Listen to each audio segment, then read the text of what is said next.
Good morning or afternoon, whenever you're watching this. It's morning for me. I'm Chad Rushing, and I'm trying to bring you guys some tips, some tricks, some life hacks to help you beat depression. Um,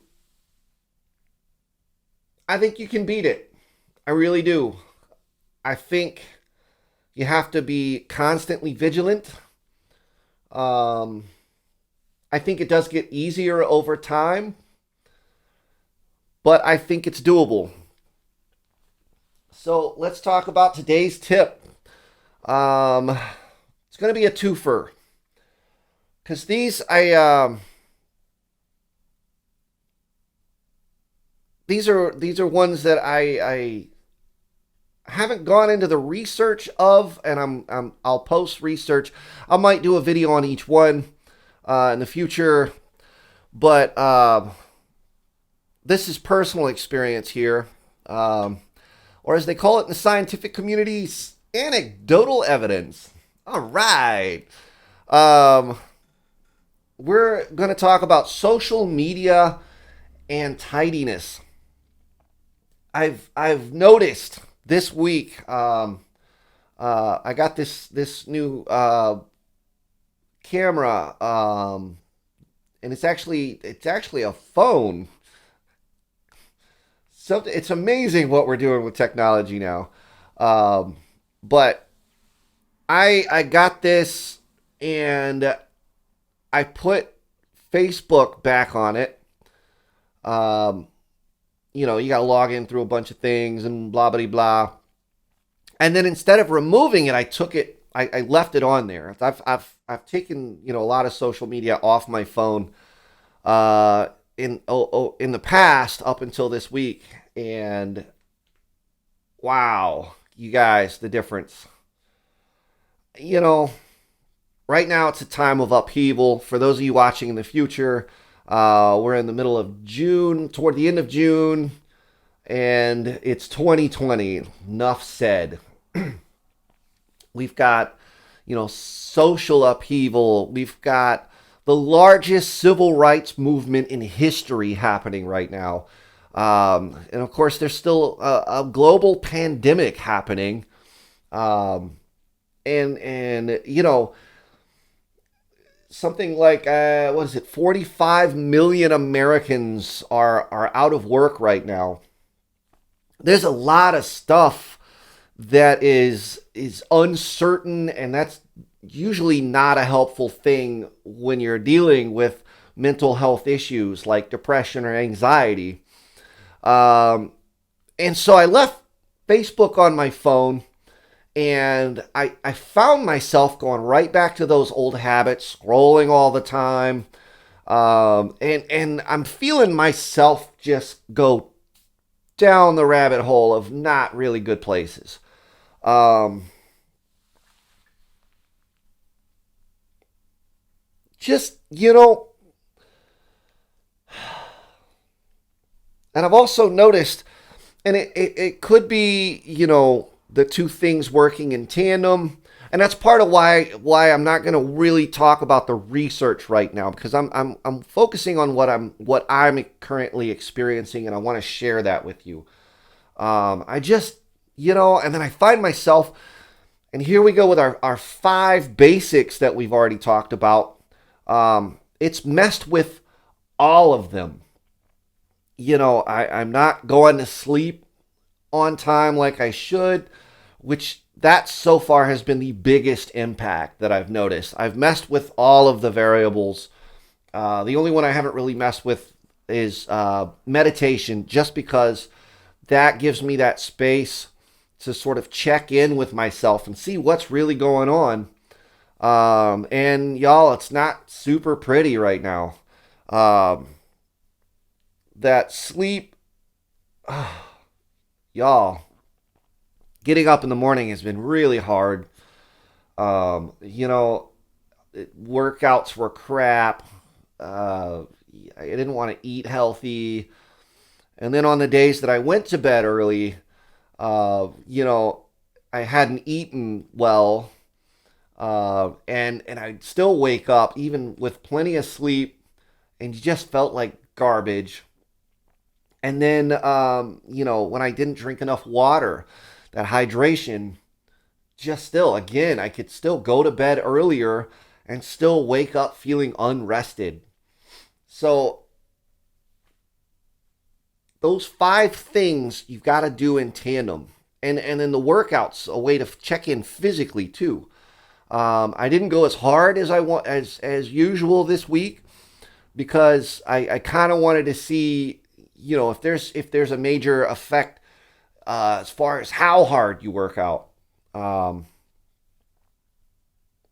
Frankly, that I haven't noticed a big effect, but I did notice that the hydration and the nutrition and the sleep really impacted how hard I could go as far as exercise and how focused I could be when I meditated.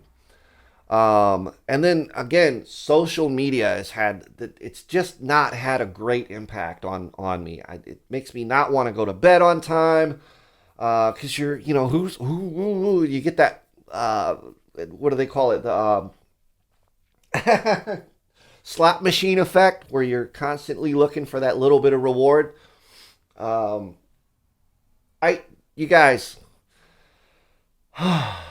this week's been a struggle. It really has. So social media that has a big impact. Now, and again, I don't know if all of that has probably impacted this, but you probably can't tell, but my studio is kind of a wreck right now. Um, you hit those little, all right, well, I'll take care of that. I'll take care of this, and then it just keeps piling up. Um, so having a nice, tidy area around you, if at all possible, is also really going to help your mental space. There's an old saying, as above, so below. And I think as within, so without, and vice versa. I think it's really plays on each other. If you have a tidy space to live in, it'll naturally start helping your mind sort of be tidier, if that's a thing. I So I think we might be wrapping up this series for right now. We're gonna work on more wellness techniques.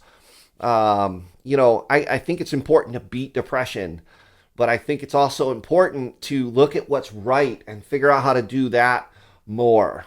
Again, uh, I think I look at modern psychiatry and psychology, and you look, and they've got this huge book of everything wrong with people. Well, why aren't we studying what's right with people? Okay, and I'm seeing more of that happening, but it needs to happen way more. We need to focus on what's right and not what's wrong. So this may be the conclusion of this series for now. But I just want to reiterate, hydration, that's going to help your mental game. Good nutrition, that's going to help your mental game. That exercise, like I said, as little as 6 minutes of walking was showing an improvement. And then you've got that meditation that sort of helps clear that mental browser cache, if you will, helps you check in. And then sleep. Sleep's the big one. I can tell you that was the one that really had the biggest impact this week was sleep. And then, watch your social media consumption. Really try to dial that back because it's just not healthy. And I know I've come across several studies that have shown the impacts of, social media on mental health. And none of it's showing none of it's showing anything really good or positive. You can use social media for positive. You look at I don't know what that was. You look at some of these huge you know protests are being organized through Facebook and Twitter, and that's amazing. Um, it can be used well, but you gotta consciously use it well. Okay, And then again, try to keep your area tidy. And guys, small steps slowly. If it's hard to go to bed on time, just bump up when you go to bed by 10 minutes. Establish that habit for a week and then go another 10 minutes. And eventually you'll find like you're right where you want to be.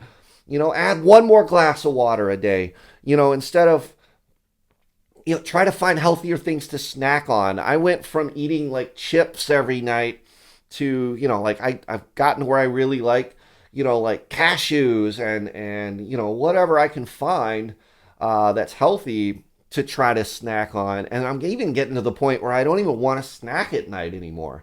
Um, you don't have to go for a full hour workout every day. Try 10 minutes. Do a few push ups, sit ups, whatever you're capable of doing. Walk for 6 minutes. And then, that meditation. There's a reason I keep talking about this 8-minute meditation because, like I said, you can fit that in so many spots in your day. Okay? So just do those things. Do those things. And then maybe get one of those timers that tells you how long you've been on your phone or on your computer or whatever. And then, pick up one thing. Every time you walk through a room, pick up one thing.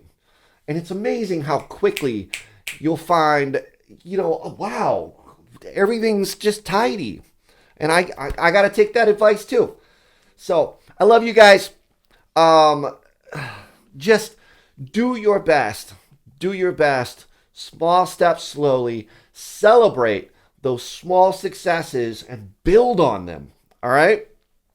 Hit that subscribe button for me so you can get more of this to try to help your mind. All right? I love you guys.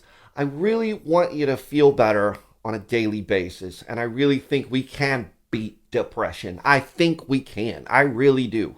I really do. So be well, and may the Schwartz be with you.